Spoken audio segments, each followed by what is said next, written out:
महिलाओं के सशक्तिकरण की बात हर प्लेटफॉर्म पर हो रही है। कोई ऐसा क्षेत्र नहीं जहां महिलाओं का प्रदर्शन कमजोर दिख रहा हो। अब महिलाएं सभी क्षेत्रों में पुरुषों के साथ कंधे से कंधा मिलाकर काम कर रही हैं।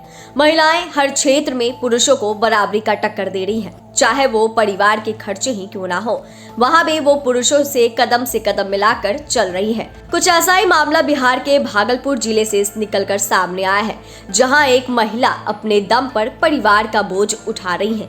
भागलपुर जिले के बाथ थाना क्षेत्र में एक महिला पिछले कई दिनों से ई रिक्शा चालक बनी हुई है।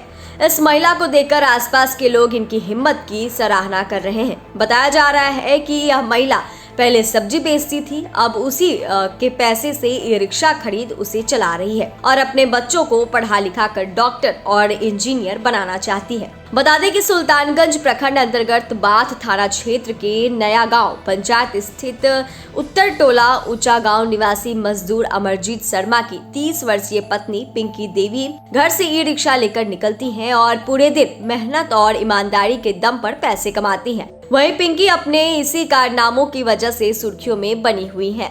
इस मामले में महिला चालक पिंकी ने बताया है कि वो मुंगेर जिला के असरगंज थाना अंतर्गत ममई गांव की रहने वाली है। 4 भाई बहन में सबसे बड़ी हैं और वो पढ़ लिख कर कुछ बनना चाहती थी, लेकिन उनके पिता सुरेन शर्मा की आर्थिक स्थिति ठीक नहीं रहने के कारण 8वीं तक ही पढ़ाई कर सकी और फिर साल 2010 में उसकी शादी ऊंचा गांव में सुबोध शर्मा के पुत्र अमरजीत से हो गई।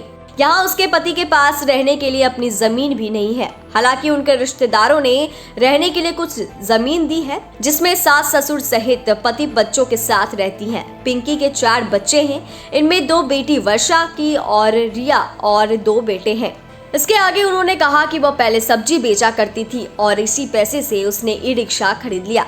अब इसी के जरिए खुद चालक बन प्रतिदिन 500-800 रुपए कमाती हैं। उनका कहना है कि वो अपने बच्चों को पढ़ा लिखा कर डॉक्टर और इंजीनियर बनाना चाहती है। पिंकी का कहना है कि मैं नहीं पढ़ सकी तो क्या हुआ, बच्चों को पढ़ाऊंगी। उसने बताया कि उसके पति की मजदूरी घर और बच्चों की भरण पोषण में ही सिमट कर रह जाती थी। तब मैंने भी संकल्प लिया कि वह भी मेहनत करेगी और अपनी आर्थिक स्थिति को मजबूत करेगी और बच्चों को बेहतर शिक्षा दिलाकर डॉक्टर, इंजीनियर और ऑफिसर बनाऊंगी। पिंकी के इस हौसले की हर तरफ हर कोई तारीफ कर रहा है।